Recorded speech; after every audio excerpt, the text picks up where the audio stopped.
Coach. Good to see you. Hey, how we doing? Good. So, yeah, you got some big news a couple weeks ago when Donovan Lai announced that he was going to transfer, but then he decided to come back. From your perspective, what was your communication like with Donovan during those 24 hours?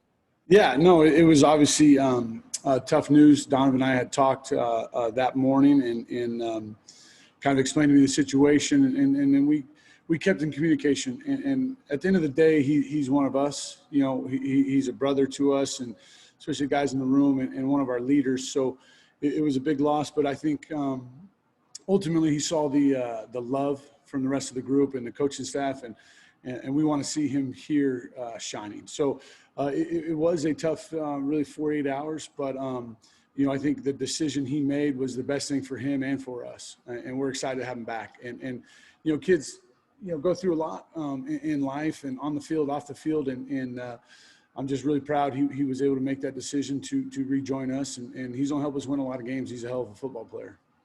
What was your message to him when you had those conversations? Was it understandable that he was leaving? Was it more trying to convince him to come back?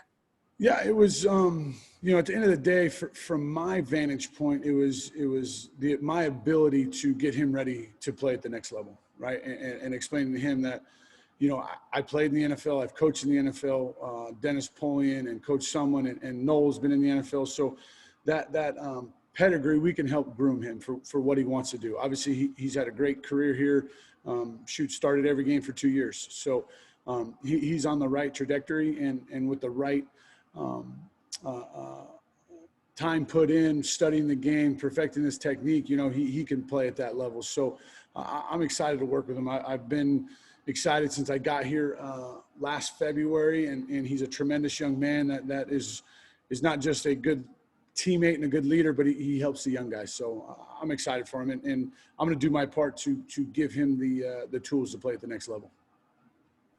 Next question will be Michael Lev, Arizona Daily Star. Hey there, Kyle. You used the word love to describe kind of the way that people feel about Donovan, and it seemed like there was really an outpouring from his teammates when this whole situation went down and he came back. Why do you think he's so well liked?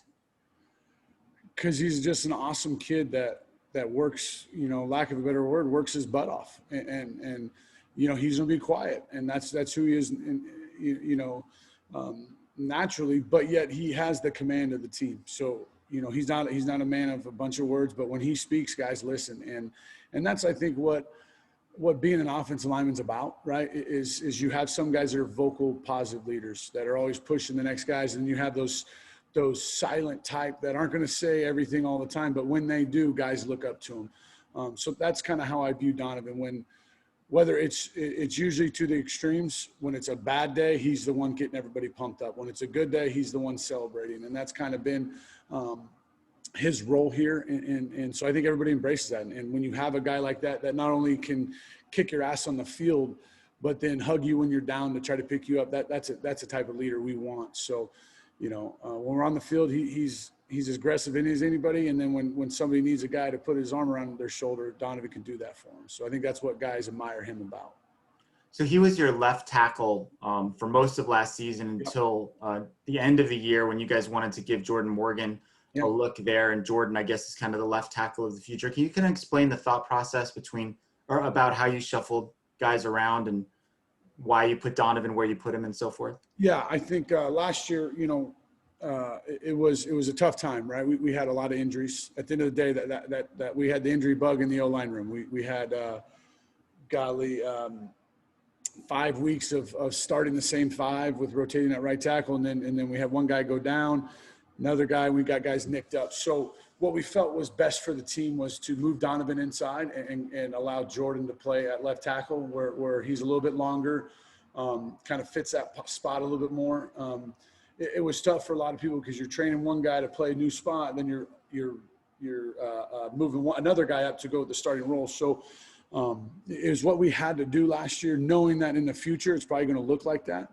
You know, at the end of the day, you know, Donovan can play tackle in our league. There's nothing wrong with that. But, you know, he can really be a strong, athletic guy inside that has the ability, because, you know, when you project to the next level, you like those tackles that guys that play tackle in college that can move inside, that have the girth, that have the stout, and that's what Donovan has. So we're trying to get him ready and just trying to show him that, you know, you fit this position and you know, things just happen faster. So he's learning that right now for us. Next question will go Jason Shear, Wildcat Authority. Hey, Coach. I'm pretty sure every coach gets asked this, but thoughts on the overall depth at your position? Man, I tell you what, it's nice. I'm not gonna lie. It's you know, we have 18 kids right now, and we have a lot of youth and a lot of guys that develop, and then we have some older guys. You know, with Stephen Bailey and Josh McCauley being the two seniors. So it's a blessing and a curse because you're trying to get ready for a season, but then you're trying to develop your young guys. You know what I'm saying? You're trying to get the older guys ready to play on Saturdays, and you're trying to get the young guys to catch up with speed. So it's really been awesome, you know, having a lineup of 5 guys and then having a second lineup of 5 guys and a third lineup. And then if someone goes up, well, just plugging in that next guy instead of what we've had to do in the past where, you know, your left guard went down and you moved a right tackle to left guard, and then you moved a center to right guard to fit the pieces. Now we're able to train guys and properly train them. And if you're the starting whatever position left guard, he goes down, the backup left guard goes in. And that's kind of what we've been able to do. And it really provides depth because it allows guys to hone in on a certain spot. So I'm really excited about it. I think we got a lot of veteran guys that have played a lot of games now and are really getting better. And then we have some young guys that are coming in and pushing them. I'm going to be honest with you. We got some guys that are going to provide some real depth on Saturdays. Just to kind of piggyback off that, one of the young guys that felt was a little underrated out of high school was Josh Baker. Just wanted to see how he's been doing so far. No, Josh has been awesome. He has a high football IQ, which allows you to go in there and compete early, right? When you make that jump from high school to college, what happens is the speed of the game magnifies, right? And so if you don't know what you're doing, you're going to play slow and not be able to respond. Well, he's a smart kid, so it allows him to go out there and compete. And then, you know, he's a physical, you know, he's very physically gifted. He's, I don't know, that 6'2"-ish, 295-pound kid that is very explosive and very strong. So he's able to take the classroom instructions via Zoom and really apply it. So I've been really pleased where he's at and him, like you said, I mean, with the depth, you know, he's been able to play guard and center for us. And so I've really been pleased with where he's at as far as a playbook standpoint and then a physical standpoint, competing with, I mean, hell, we got Roy Lopez and Aaron Blackwell. We got some seniors on the D-line, and they're good players. Next question is going to go Troy Hutchison, All Sports Tucson. So, Coach, you talked about a little bit about the injuries from last season, but how much did that help you as a position group moving forward, getting prepared for this year? Did it help progress the underclassmen and get them ready for this season? Yeah, there's no question. I mean, when you have injuries, it forces people to play, right? And sometimes maybe it forces people to play a little bit earlier than maybe what they're supposed to as far as a developmental standpoint. But and you throw guys to the fire and you never know what's going to happen. So we played a lot of guys, and so we're returning a lot of veteran guys with not just starts but real game experience. And I think there's nothing more valuable than playing on a Saturday than playing on a Thursday in a scrimmage, right? You play on a Saturday, real referees. I'm not on the field yelling at you. Coach someone's not out there blowing the whistle. You play those real things, and that's valuable experience, especially for the O-line, because you go out there and stuff happens. Well, you have to learn how to naturally respond, right? You got to learn how to naturally respond to movement. You can't simulate that all the time in individual drills. So really excited with the guys that have come back and guys that have played, and hell, I'm excited about that. That makes me happy. Next question will go to Justin Spears, Arizona Daily Star. Coach, I noticed the first day of practice, when you guys do special teams, you're the one kicking the PAT towards the end. Is that a consistent thing for you? So that's awesome. Did you see I made it? I just want to make sure we're clear. I made the PAT. All right. Yes. And so, no, I usually like to go walk a couple laps before practice. This started a year ago, and the punters and kickers are always out there, doing their warm up. And So then I've always enjoyed punting the ball. And so I'm hit and miss. I mean, I'm kicking it 50 or I'm kicking it 12. So those guys always encourage me. And I think, I don't know if it was Kyle or Lucas, they reminded me that day that I didn't punt with them pre-practice and they were disappointed. So when we got the field goal, I decided, you know, in the last rep, I told I forget what quarterback it was, Holden. I said, okay, make sure that finger's out of the way. I'm kicking this thing. And I was more worried I was going to kick the lineman in the butt than I was going to make the field goal. But I was pretty proud of myself. But I do that pretty regularly. Okay. And what areas do you think you're recruiting the strongest? Because in the past recruiting class, you got Leif Magnuson out of Canada, and it just seems like you guys are kind of all over. What regions or do you think you're the strongest? So what, like me personally? I'm sorry, Justin, you kind of cut out. Yeah. Say that one more time. Sorry. So, you recruited Leif Magnuson out of Canada, and you've also recruited linemen throughout other parts of the country. What do you say is your strongest point on the recruiting trail?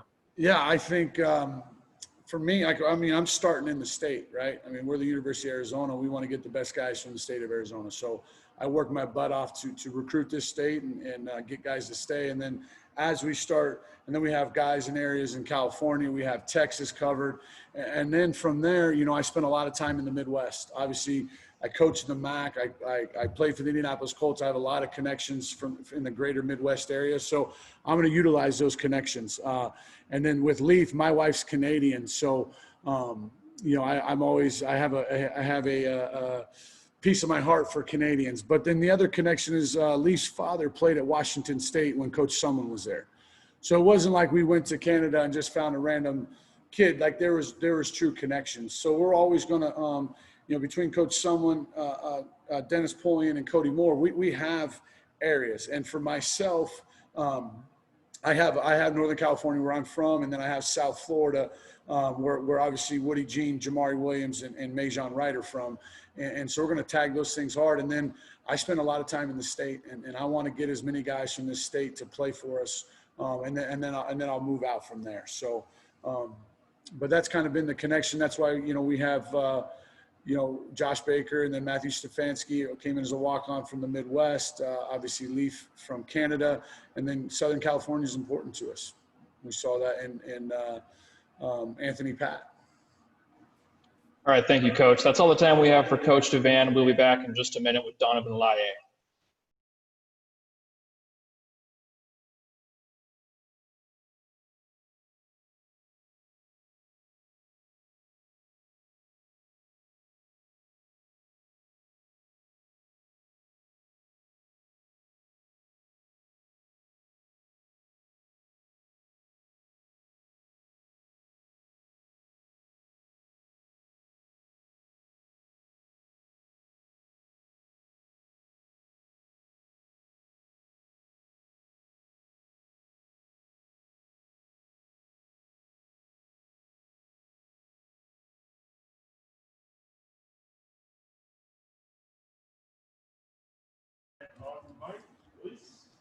All right, we'll start taking questions for Donovan Laie. First up, we'll go with Justin Spears, Arizona Daily Star. So Donovan, a few weeks ago, you announced that you were going to enter the transfer portal. What went into that decision, and talk to us about maybe the 48 hours where you decided to come back? Basically, just to start off, making a decision was making this decision to leave was probably the hardest decision for me to make. But the biggest factor into that decision was I was going through a lot personally, and I just felt like the best thing for me to do was to go home, somewhere closer to home. So that's basically the biggest factor.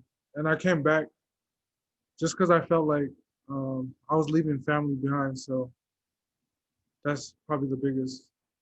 Any of those personal issues that you can talk about? I'd rather not, if that's okay. Absolutely. Thank you. Next question will be Troy Hutchison, All Sports Tucson. So Donovan, who would you say maybe on the coaching staff or player was the biggest factor, if I could speak correctly, to get you back at Arizona to return 48 hours later? Yeah, definitely Coach Devan, Coach Mazzoni, and I would say Grant and the O-line room, of course.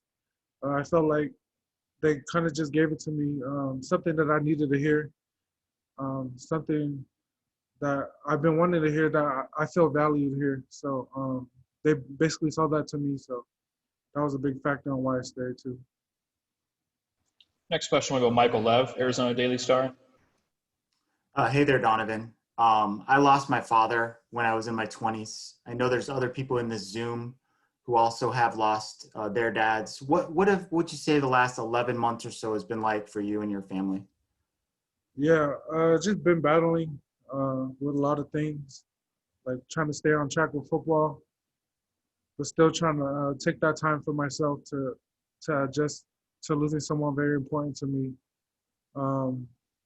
It's been rough, but I have a good family. I have a good support system, so I feel like it made it easier in a way, but it's still a process.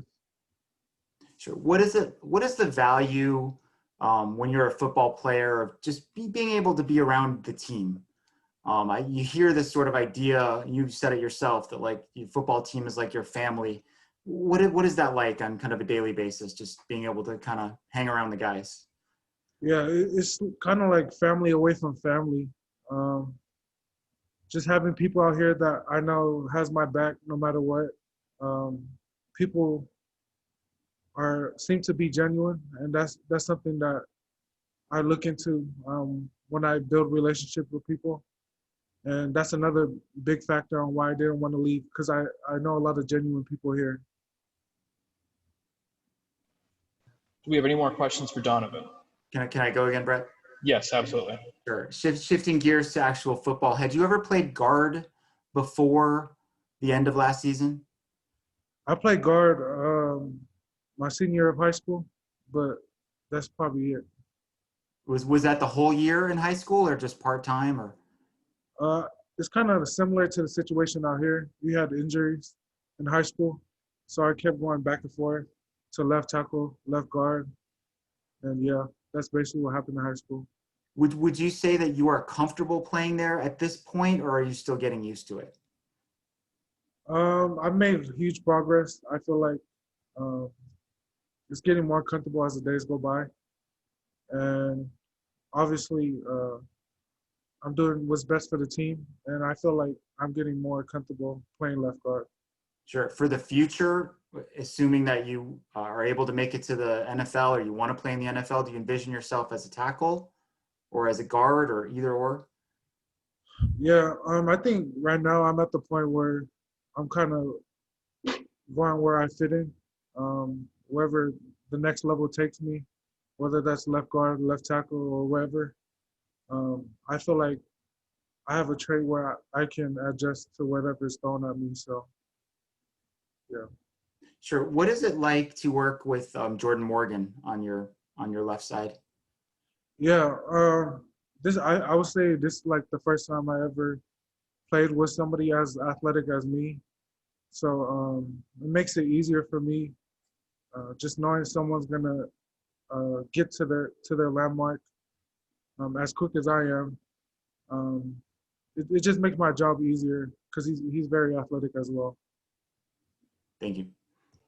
All right, we have time for one more question for Donovan. We'll go to Jason Shear, Wildcat Authority. Hey, Donovan, is it different for you this season as opposed to last season where you know who the quarterback's going to be? Is there a difference in blocking or just mentally knowing that you know who the quarterback's going to be? Yeah, I mean, like last season, Khalil was a great quarterback. Now that we have Grant, I feel like not more so on them, but I feel like for me personally and the O-line as a whole, I feel like we're more locked in. We're kind of buying into the system a little bit more. So I feel like our chemistry is there with Grant already. So I'm excited. All right, thank you, Donovan. We'll be back in just a minute with Jordan Morgan.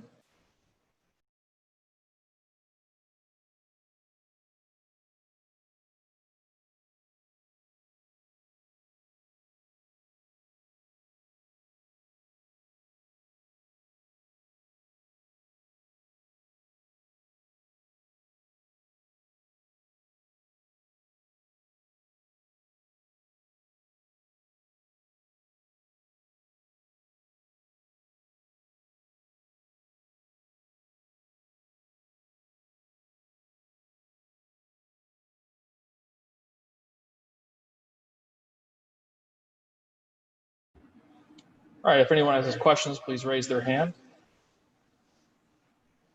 Yes, Troy Hutchison, All Sports Tucson. Hi, Jordan. So last season you appeared in 6 games. What did you learn from last year during your freshman season? Well, when I first got here, it was a big change for me. Transitioning from high school, the speed's quicker here, so you got to learn to pick it up, be more aggressive here as well, because you're playing against grown men here. So you just learn to pick it up, get stronger. Alignment, assignment, you have to know everything quicker, pretty much. Next question will go Justin Spears, Arizona Daily Star. Was there ever a moment during last season where you went, "Whoa, this is for real. This is big boy Division I football"?